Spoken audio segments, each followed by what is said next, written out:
2017년 시작하고 이제 2주가 지나갔습니다. 하루하루 살아가면서 그냥 사는 인생이 아니구나. 하나님께서 하루하루를 은혜의 선물로 주지 않으시면 내일을 기약할 수 없는 것이 우리 인생인 것을 깨닫게 됩니다. 저도 한 주 한 주 지나면서 다음 주 또 하나님의 말씀을 전할 수 있을까, 그런 마음으로 주일을 기다립니다. 강단에 서서 이렇게 말을 할 수 있는 이것도 하나님께서 허락하지 않으시면 절대로 될 수 없는 일이구나. 이전에는 목이 괜찮을 때는 그냥 한 주일 한 주일 자연스럽게 자동적으로 되어졌던 일들도 늘 주님을 기다리고 바라보는 가운데 나가게 하시니까 약함 가운데 하나님의 은혜가 부어지는 것을 느끼게 됩니다. 오늘 우리 가운데 이 예배에 나오신 분들 가운데 내 힘으로는 도무지 이 예배 자리에 나올 수 없었는데 주님께서 은혜 베푸셔서 이 자리에 있게 하셨구나, 그런 절망과 고통 가운데 계신 분이 있다면 그 고난이 은혜인 줄 아시고 그 고난 가운데 부어주시는 하나님의 은혜를 더 풍성하게 누리는 여러분이 되시기를 주의 이름으로 축복합니다. 오늘 우리에게 주신 말씀은 우리가 너무 잘 아는 말씀입니다. 베데스다 목가에서 38년 동안 누워있던 한 남자가 예수님 만나서 그 자리에서 일어나서 걷게 되어지는 사건입니다. 올 한 해 저희들이 하나님과 동행하면서 살기를 원했는데, 여러분, 이 말씀을 통해 주님이 우리에게 주시는 메시지가 뭐냐 하면, 동행한다는 것이 주님과 함께 걷는 것이라면 주님과 함께 걸을 수 있기 위해서는 제일 먼저 저희들에게 있어져야 될 게, 누워 있어서는 주님과 함께 걸을 수가 없다는 것입니다. 누워 있는 사람이 주님과 함께 걸을 수 없다는 것입니다. 여러분, 육신적으로 38년 동안 누워 있었던 한 사람이 예수님 만나서 일어나게 되고 그 자리를 떠나게 되고 이제는 걸을 수 있게 되어진 이 사건을 통해서 이제는 저와 여러분들이 영적으로 누워 있는 그 자리에서 일어나서 그 묵은 자리를 떠나서 이제는 주님이 가자고 하시는 어떤 곳으로든지 주님과 함께 걸을 수 있게 되어지는 그런 놀라운 은혜, 은혜의 집 베데스다에서 주님께서 베풀어 주셨던 그 은혜가 오늘 이 시간 저와 여러분과 저희 교회 안에 충만할 수 있기를 축복합니다. 이 일이 일어난 곳은 베데스다라고 하는 장소였다고 성경은 기록하고 있습니다. 이 베데스다는 못 이름이었습니다. 말의 뜻은 이렇습니다. 은혜의 집, 베이트 헤세드. 히브리 말로는 그렇습니다. 헬라 사람들에게 이 편지를 썼기 때문에 히브리 말이 나오면 이게 히브리 말이다라고 그렇게 알려주고, 그 다음에 뜻은 이렇다 그렇게 번역하고 있는 경우를 우리가 요한복음에서 보게 됩니다. 은혜의 집, 자비의 집. 그러나 예수님이 찾아가시기 전에는 은혜의 집이 은혜가 없는 집이었던 것을 보여주고 있습니다. 여러분, 이 일이 일어났던 때가 언제인지를 1절이 말합니다. 유대인의 명절이 되어라고 말합니다. 예루살렘에 있는 양문 곁에 이 베데스다가 있었다라고 말하고 있습니다. 마지막 절에 우리가 읽었죠. 안식일에 이런 일이 일어났다는 것을 보여주고 있습니다. 여러분, 이 베데스다를 통해서 하나님이 보여주시는 것은 한 장소를 보여주시는 게 아니라 그 당시에 예수님 오셨을 때에 유대 종교의 모습을 이 베데스다 못을 통해서 드러내주고 계시는 것입니다. 포도주가 떨어진 혼인잔치집을 통해서 그 당시 종교의 모습을 주님께서 드러내시는 것처럼 이 베데스다 못가도 예수님 오셨을 때에 하나님 섬긴다고 하는 그 당시 종교가 어떤 모습으로 위치하고 있었는가를 보여주고 있는 것입니다. 우리가 잘 아는 대로 절기는 하나님의 은혜를 감격해서 지키는 명절이에요. 유월절, 애굽 땅 종되었던 집에서 은혜로 건져주신 것 감사해서 지키는 절기였습니다. 오순절, 하나님이 주신 그 아름다운 곡식 은혜로 주신 것입니다. 하나님의 은혜를 깨닫고 감사하는 절기입니다. 초막절, 광야 40년 동안 하나님 앞에서 천막 짓고 살았는데 이제는 새 땅에 들어와서 집 짓고 살게 하시고 농사 짓고 살게 하셔서 그 열매를 하나님 앞에 드리면서 하나님 은혜 감사합니다. 여러분, 이 절기들이라고 하는 것은 하나님의 은혜를 기억하는 날이었습니다. 그런데 절기는 지켰지만 이스라엘 백성들 가운데 하나님의 은혜가 떨어졌습니다. 이 일이 일어났던 베데스다 못과 어디에 위치하고 있었는가를 보여주고 있는데 양문 곁이라고 말하고 있습니다. 예루살렘에 있는 양문. 여러분, 예루살렘이 예루살렘 될 수 있었던 건 딴 거 아닙니다. 거기에 성전이 있었기 때문입니다. 성전이 성전 될 수 있었던 것은 딴 것 아닙니다. 죄인이었던 하나님 백성들이 하나님의 은혜로 말미암아 죽어야 될 그들 대신에 하나님이 잡아 대신 죽여라고 하는 그 제물을 죽여서 제사 드리는 그것 때문에 성전은 소중한 곳이었습니다. 성전의 지성소에는 은혜의 보좌가 있었습니다. 죄인이 하나님 앞에 죽어야 되는 것 대신 짐승이 죽어서 그 피를 가지고 나아가서 하나님 앞에 드림으로 말미암아 용서가 선포되고 생명이 선포되었던 바로 그곳이 예루살렘이었고, 이 양문은 제물로 죽어야 될 그 양이 통과해서 들어가는 문이라고 해서, 제물들이 들어가는 문이라고 해서 양문이라고 하는 이름이 붙은 거예요. 얼마나 은혜로운 장소입니까? 안식일 어떤 곳입니까? 어떤 날입니까? 수고하고 노동해야 될 하나님 백성들에게 내가 안식한 것처럼 너희도 안식해라. 종되었던 집에서 건져내어서 가나안을 너희가 안식하는 땅으로 주었는데, 이 가나안 땅에 들어가면 내가 너희에게 준 이 놀라운 안식의 은혜를 기억하면서 누려라. 그렇게 해서 주신 날입니다. 그런데 절기도 성전도 제사도 안식일도 열심히 그것을 지키려고 노력했음에도 불구하고 예수님 오셨을 때 그 당시에 모든 종교적인 모습은 다 갖춰져 있지만 은혜의 집에 은혜가 없었던 것처럼, 베데스다 연못의 모습이 가장 무자비한 현장이 되었던 것처럼 하나님의 백성들 가운데 은혜가 상실되어 있었던 것입니다. 여러분, 오늘 우리가 기독교를 은혜의 종교라고 이야기합니다.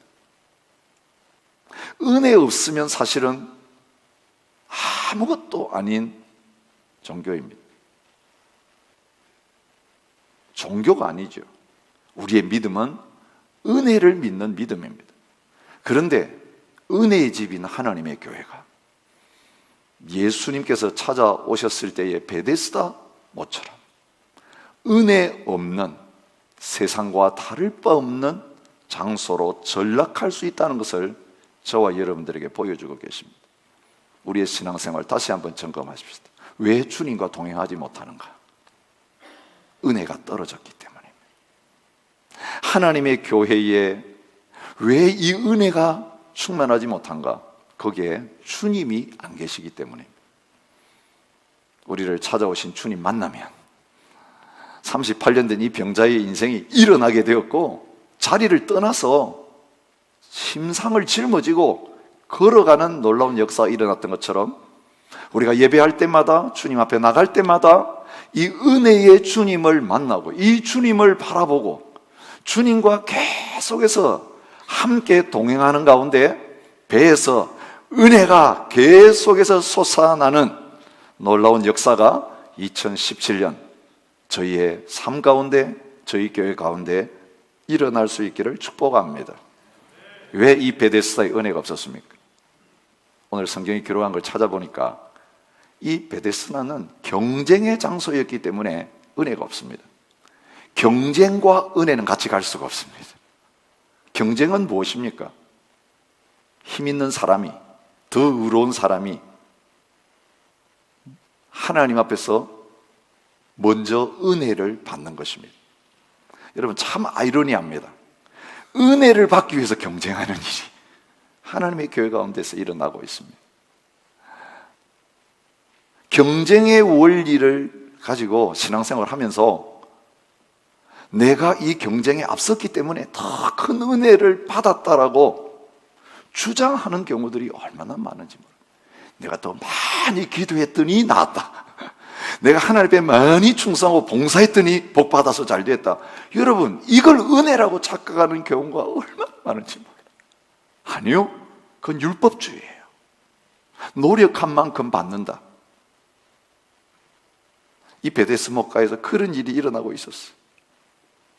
먼저 들어가는 자는 어떤 병에 걸렸든지 낫게 됩니다.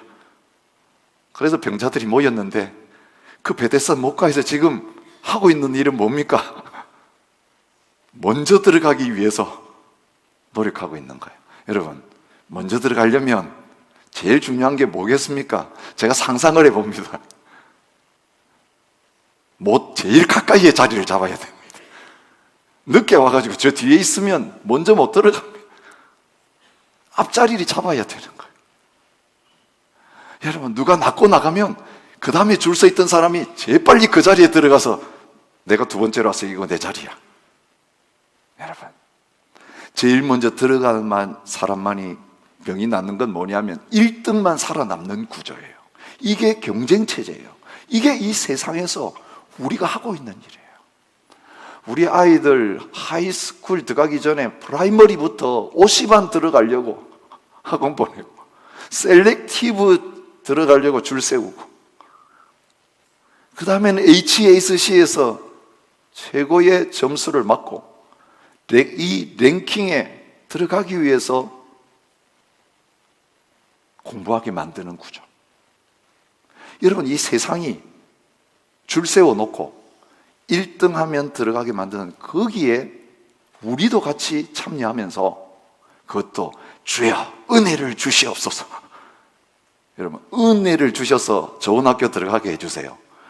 은혜 주셔서 뭔가 남이 얻지 못하는 건 내가 얻게 해줘라고 하는데 이건요, 은혜하고는 정반대되는 자리에 서 있으면서 은혜를 받으려고 하는 베데스다의 모습과 똑같다는 것입니다. 여러분, 자, 먼저 들어가는 사람이 낫게 된다고 합시다. 그런데 이 베데스다 목가의 구조는요, 먼저 들어갈 수도 없는 사람들이 모여가지고 먼저 들어가려고 노력하는 구조예요.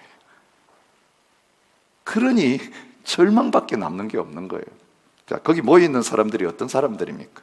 많은 병자, 맹인, 다리 저는 사람, 혈기 마른 사람들이 누워서 물의 움직임을 기다리고 있었다고 말하고 있습니다. 맹인은 볼 수 없어서 어디로 뛰어가야 될지를 모릅니다. 원천적으로 불가능합니다. 다리 저는 사람, 빨리 갈 수 없는 사람입니다.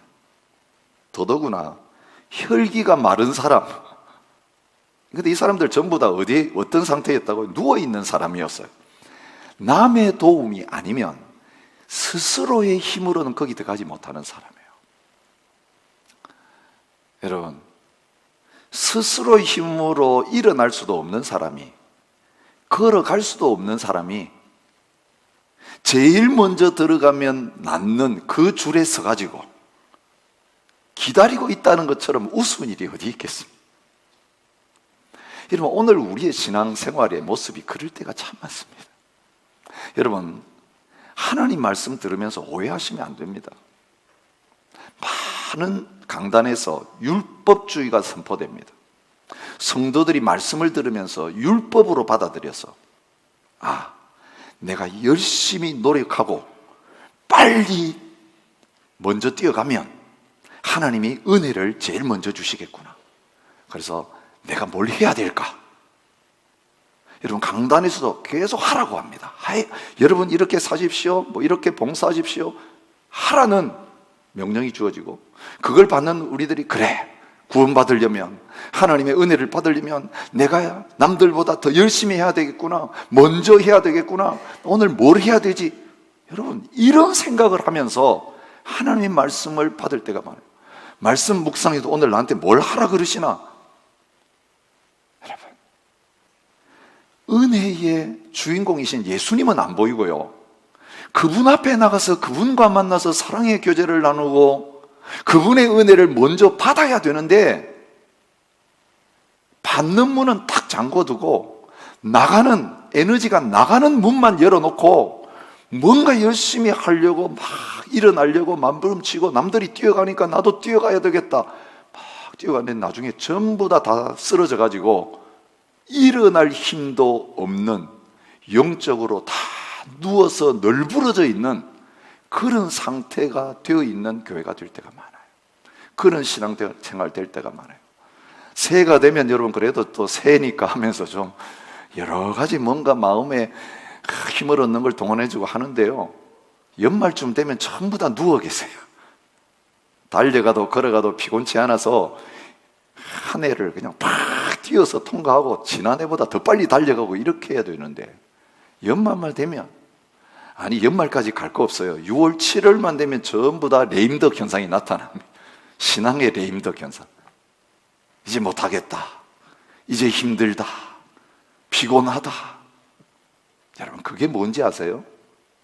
할 수 없는 조건에서 뭔가 내가 해야 된다고 생각하면서 해보려고 하는 베데스다의 모습이에요. 더 절망케 하는 건 이런 겁니다. 여러분, 들어가도 나을 수 있는 가능성 자체가 불확실합니다. 이는 천사가 가끔 못에 내려와 물을 움직이게 하는데, 천사가 언제 온다고요? 가끔 옵니다. 여러분, 한평생 누워서 기다렸는데 가끔 오는 천사가 안 오면 어떻게 됩니까? 그거로 끝입니다. 언제 올지 모릅니다. 보장되어 있지 않습니다. 여러분, 오늘 이 성경에, 여러분 성경 공부할 때 잘 아셔야 돼요. 괄호가 딱 들어있어요. 대괄호. 이 말은 무슨 말이냐면, 이게 원래 본문에, 성경을 기록할 때 본문에 들어가지 않았을 가능성이 많은 내용이에요.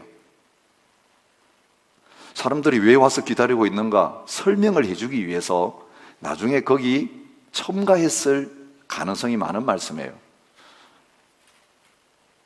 7절에 보면 내가 가는 동안에 다른 사람이 가나이다. 이 사람이 예수님 앞에 그렇게 대답하는데, 이게 무슨 말인가? 이 내용이 없으면 사람들이 이해하기 어려워요. 그래서 가로를 쳐놓고 왜 거기 사람들이 모여서 기다리고 있었는가 하면, 가끔 천사가 와서 물을 움직이게 만드는데 그때 제일 먼저 들어가는 사람이 낫게 된다라는 그런 말이 퍼져가지고 사람들이 거기 모여 있었다는 거예요. 이건 말씀이 아닙니다. 이건 약속이 아니고 진리가 아닙니다. 일어나는 것도 가끔이고, 그런데 일어날지 안 날지 그것도 사람들이 만들어낸 퍼뜨린 신화에 불과한 거예요. 여러분, 오해하지 마십시오. 하나님의 말씀은 사람이 지어낸 이야기가 아닙니다. 천지 만물을 말씀으로 만드신 그 하나님이, 시건하지 않으시는 하나님이 그렇다라고 하시면 반드시 그대로 되는 진리입니다. 그런데 하나님의 약속의 말씀에는 전혀 없는데요, 우리가 신앙생활 하면서 경험법칙상 다른 사람이 이렇더라 이래가지고요, 내 나름대로 만들어 놓은 가짜 신앙 체계를 가지고 있으면서 그것에 의존해가지고 뭔가 열심히 노력하면서 얻으려고 하는 잘못된 자리에 설 때가 참 많습니다. 이게 교회 안에도 존재하는 신화입니다. 일천번제를 드려야 된대, 작정 기도를 해야 된대, 뭐 이런 것들이요.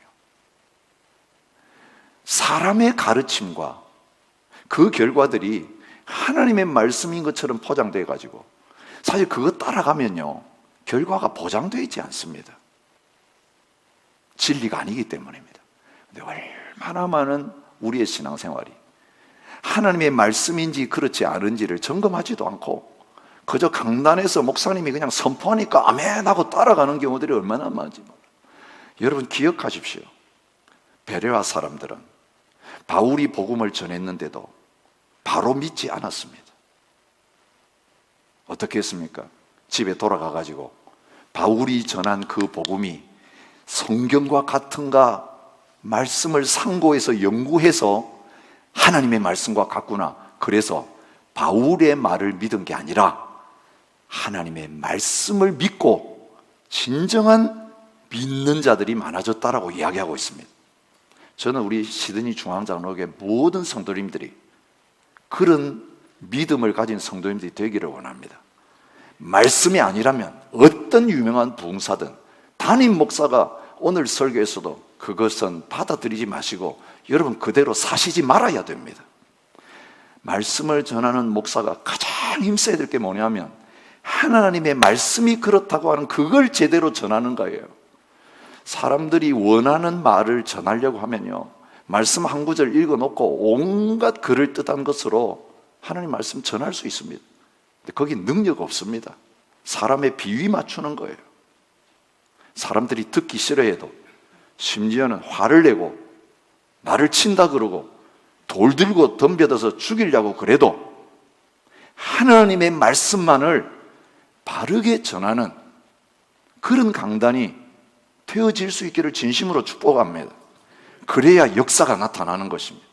그런데 말씀도 아닌 신화를 붙들고 할 수도 없는 무능한 사람들이 경쟁의 구조를 만들어 놓고 1등만 살아남는 그 자리에 먼저 서려고 줄 서 있는 이런 장소. 38년 동안 절망 가운데 기다렸지만 아무 일도 일어나지 않았어. 절대 절망의 자리에 설 수밖에 없는 구조였습니다. 만약 저와 여러분이 지금 신앙생활을 하고 있는데 예수님 오셨을 때 유대인들처럼 그런 마음을 가지고 신앙생활에 열심을 내고 그것을 내가 받아보려고 그 1등이 나에게 오기를 원하면서 뭔가 하고 있다면 여러분은 은혜 없는 은혜 생활을, 신앙생활을 하고 있는 것입니다.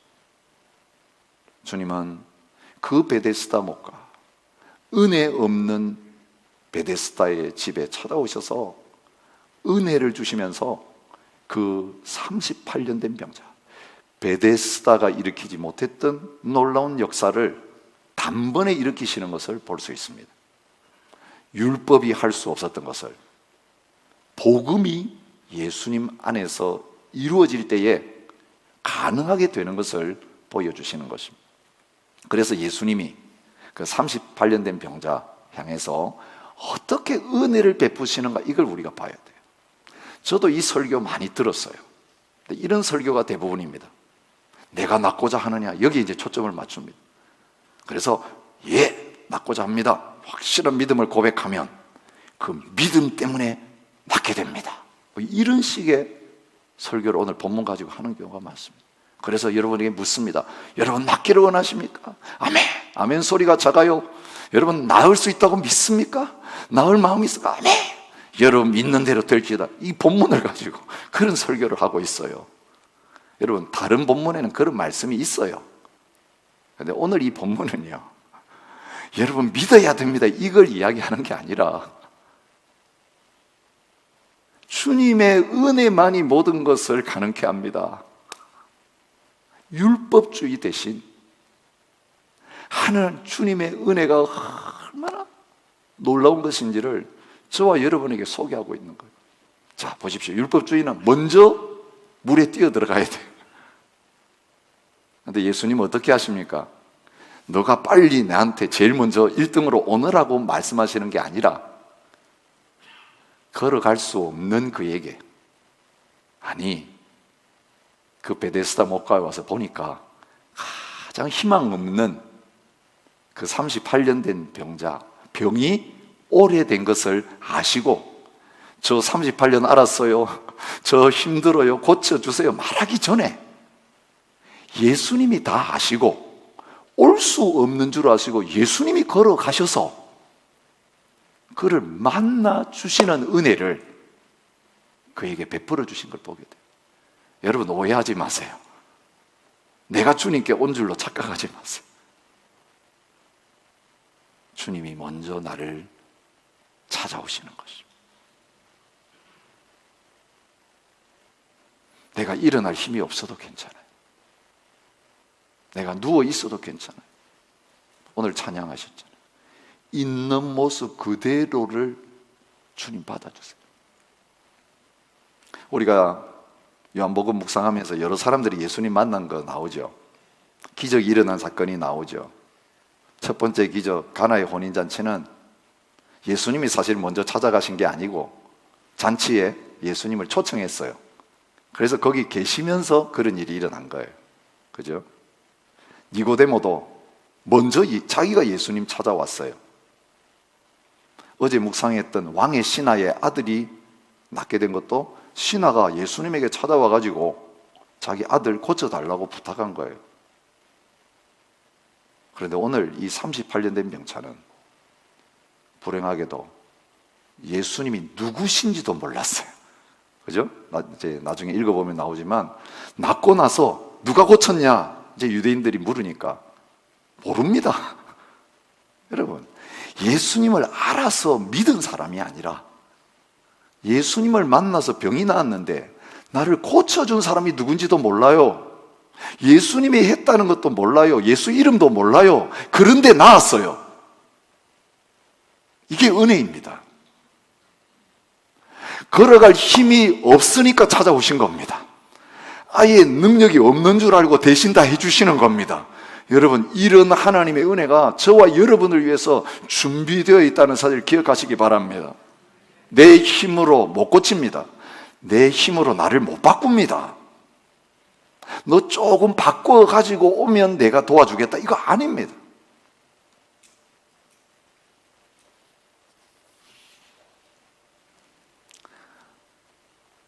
내가 낫고자 하느냐, 이 말씀을 통해서 이 38년 된 병자가 믿음 자체가 없다는 걸 드러내시는 거예요.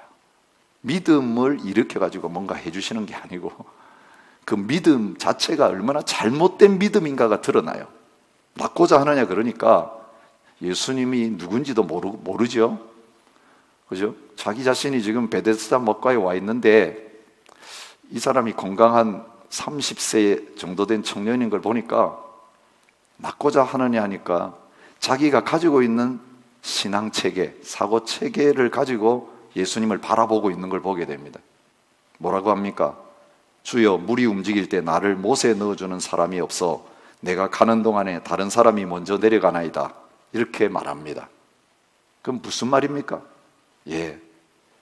나를 낫게 해주시려고, 나를 도와주시려고 하신다면 어떻게 해달라는 겁니까?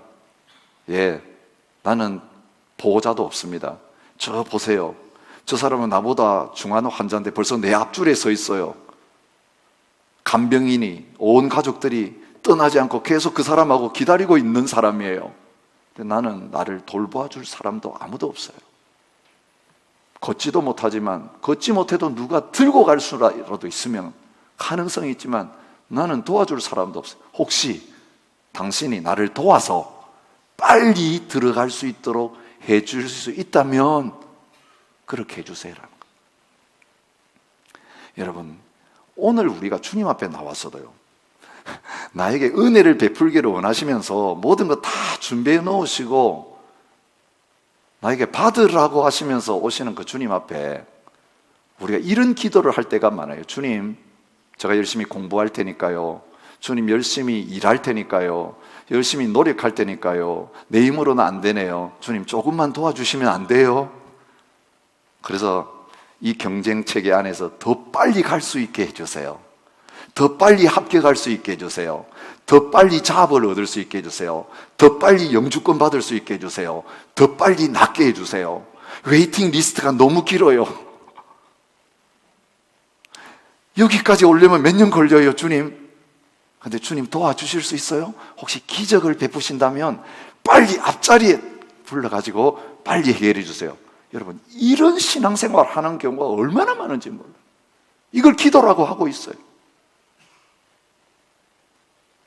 뭐가 잘못됐습니까? 은혜를 모르는 거예요. 율법주의의 길에 딱 서가지고 내 힘으로 뭔가 열심히 해야 얻는다, 이 잘못된 신앙생활을 하면서 주님 여기에서 빨리 앞자리 가게 해주세요, 이게 믿음인 거로 생각하는 거예요.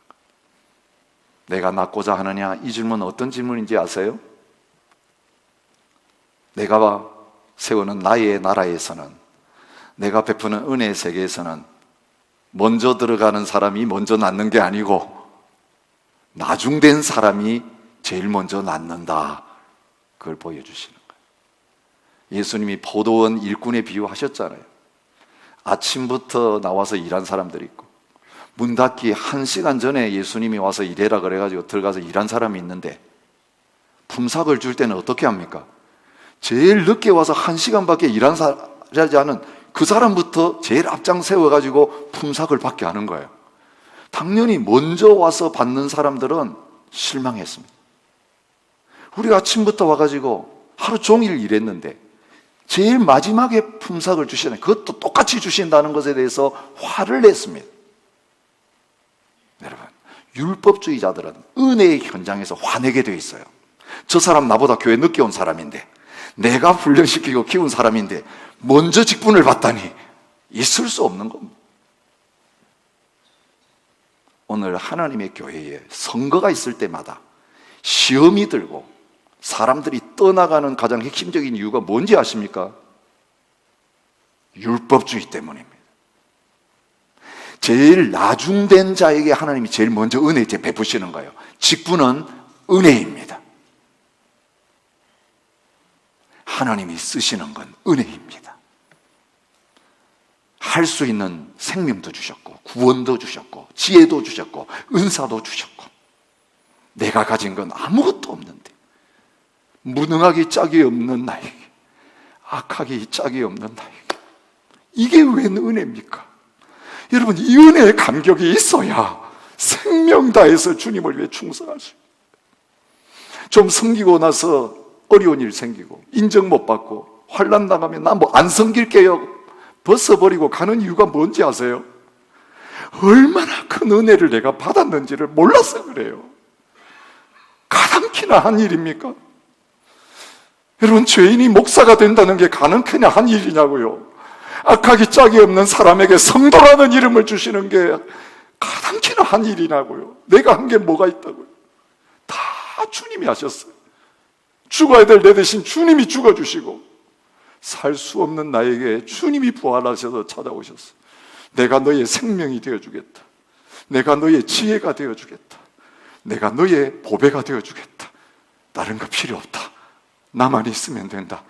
이게 은혜 받은 저와 여러분의 삶 속에 주신 하나님의 놀라운 사랑인 것입니다. 근데 주님 앞에 나와서 빨리 1등하게 해주세요라고 은혜를 구하는 그 기도는 은혜를 몰라도 너무 모르는 것입니다. 여러분, 이렇게 육신적으로도 구제불능이었고 영적으로도 믿음 하나 없는 사람인데 주님 어떻게 하십니까? 일어나 내 자리를 들고 걸어가라 말씀하셨습니다. 어제 말씀도 마찬가지예요. 오셔서 고쳐주십시오. 예수님 말씀했습니다. 표적을, 기적을 맛보면 믿으려고 하느냐? 아니다. 내가 말하는 것을 믿어라. 그래서 나았다라고 하셨습니다. 그래서 이 말을 믿고 갔어요. 여러분, 주님이 오셔서 안수해 주세요. 주님 우리 집에 오셔서 뭔가 해주셔야 나을 수 있어요. 이 인간적인 방법이에요. 인간적인 기대예요. 주님은 말씀이면 된다고 하셨어요. 그 말씀을 믿느냐, 이걸 보기를 원하세요. 여러분, 니고데모도 예수님 앞에 찾아 나와가지고 표적을 보고 예수님을 선생이라고 인정했어요. 완전한 믿음도 아니었지만 표적을 보고 믿으려고 했어요. 그 표적주의 신앙에 대해서 주님이 거부하셨어요. 그건 믿음 아니다. 말씀, 이것이 주님의 말씀이라면 받는 사람의 상태가 어떤 상태인지 상관없이 에스겔 골짜기에 마른 뼈가 일어날 것이고, 말씀하시면 죽은 자가 살아나고, 말씀으로 육신의 병이 고침받고 육신의 문제 해결된다면 이것보다 더 중요한 우리 영혼이 살아나는 역사가 일어날 수 있는 것을 보여주고 계시는 것입니다. 여러분, 희망 없는 저희에게 일어나라고 말씀하시는 그 주님이 찾아오셨어. 나를 향하여 나의 이름을 부르시면서 이제 그 자리에서 일어나서 나를 따르라고, 걸으라고 하시는 것이 주님의 은혜인 줄 믿으시기 바랍니다. 그래서 주님이 말씀하시면 오케이, 됐습니다. 아직까지 아무 일이 안 일어났어도 주님 말씀하셨다면 여러분, 그 말씀하시는 순간 힘이 생겼습니다. 말씀하시는 순간 일어날 수 있었습니다. 말씀 때문에 자리를 들고 걸어가는 역사가 나타났습니다. 여러분, 하나님의 말씀이 묵상되어지고 하나님의 말씀이 선포되어지는 현장마다 나에게 말씀하시는 그 주님이 모든 것을 하실 수 있기에 나의 결과에 아무런 변화가 없어도 주님 말씀하시면 이제 된 줄로 믿고 나아가게 되어지는 말씀의 역사와 능력이 경험되는 저와 여러분과 저희 교회가 될 수 있기를 축복합니다. 예, 말씀 들을 때 내 생각이 바뀌었습니다. 말씀이 선포될 때 내 상태가 바뀌었습니다. 참 이상합니다. 그렇습니다. 없는 가운데서 있으라고 하시니까 있게 된 거예요. 여러분, 주님이 말씀하신 그때 말씀의 역사가 일어나는 것입니다. 이 말씀이 저와 여러분들을 향하여서 날마다 들려지는 은혜가 있으시기 바랍니다. 다른 환자에게 그 말씀하셨으면 그 사람이 일어났을 거예요. 근데 옆에 환자가 누워 있는데 일어나 걸어라, 다른 환자는 안 일어났어요. 나에게 말씀하셨기 때문에 그 말씀이 나에게 역사하는 거예요. 주님, 오늘 여러 수백 명이 예배 듣고 있지만요, 집단적으로 여러분에게 설교하시는 거 아니에요. 여러분의 환경과 형편이 달라요. 말씀하시면서 일어나 걸으라고 할 때에 여러분이 앉아있는 자리가 달라요. 여러분 개인을 향하여 일어나 걸으라고 하시는 거예요. 옆에 있는 사람이 일어나든지 누워있든지 상관없어요. 내가 일어나야 돼요. 주님, 저에게 은혜가 필요합니다. 저에게 말씀하여 주십시오. 여러분, 강단에서 모두를 향하여 선포되는 이 말씀, 나만 향한 말씀으로 듣고 가면 아무 역사가 안 일어나요.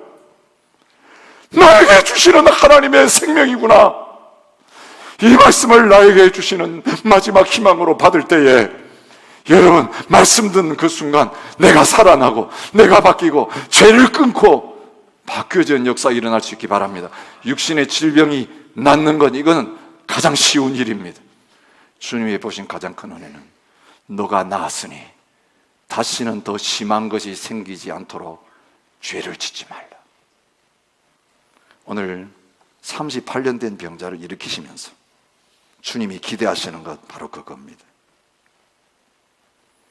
이번 주간에 묵상할 말씀을 보시면요, 주님이 이 병자 고치면서 어떤 설교를 하고 계시는지를 나옵니다.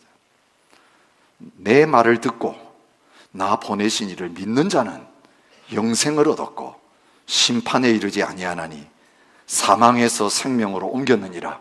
병자가 낫는 수준이 아니라 죽음에서 생명으로 바뀌어지는 놀라운 변화가 일어날 것을 말합니다.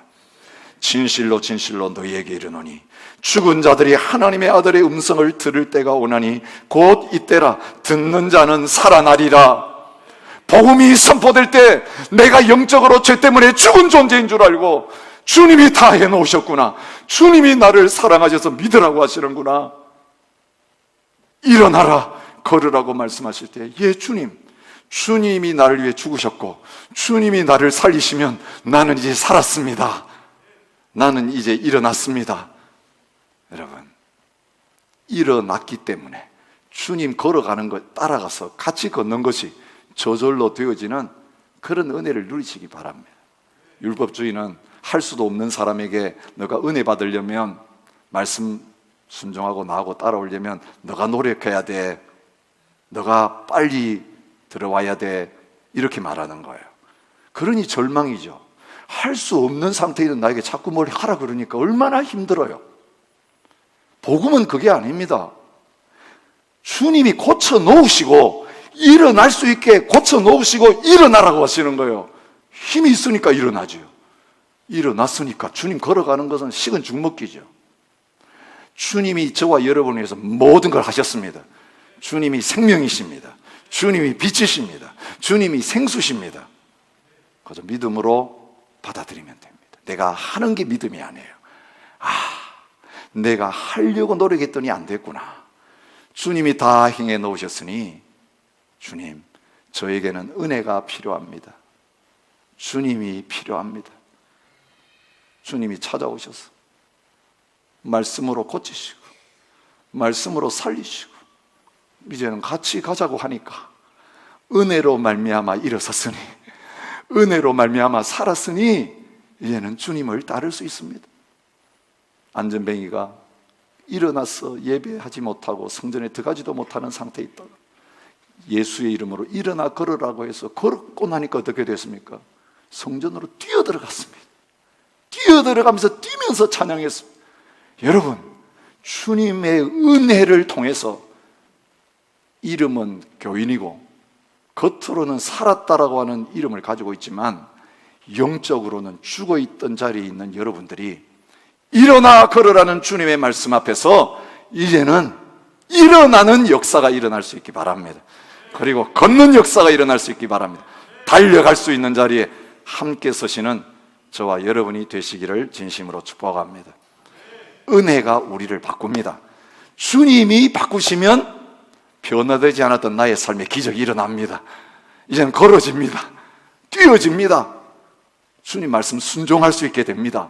말씀이 깨달아집니다. 하나님의 나라가 임하면 기쁨이 회복됩니다. 내 마음에 평강이 넘쳐나게 됩니다.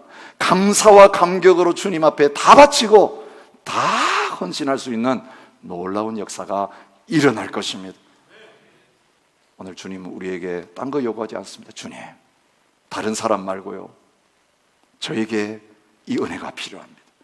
내가 이 절망의 깊은 베데스다 목가에서 은혜 없는 은혜의 집에서 절망 가운데 아무 변화 없이 살아왔는데 언젠가는 나에게도 이런 변화가 있겠지, 남들이 변하는 거 보니까 나도 저 자리 가면 되겠지, 그러면서 절망만 더 쌓였는데, 아니, 가장 끝자락이 가장 하나님의 은혜가 시작되는 자리구나. 주님이 나를 찾아오셨구나. 이 복음 나에게 필요합니다.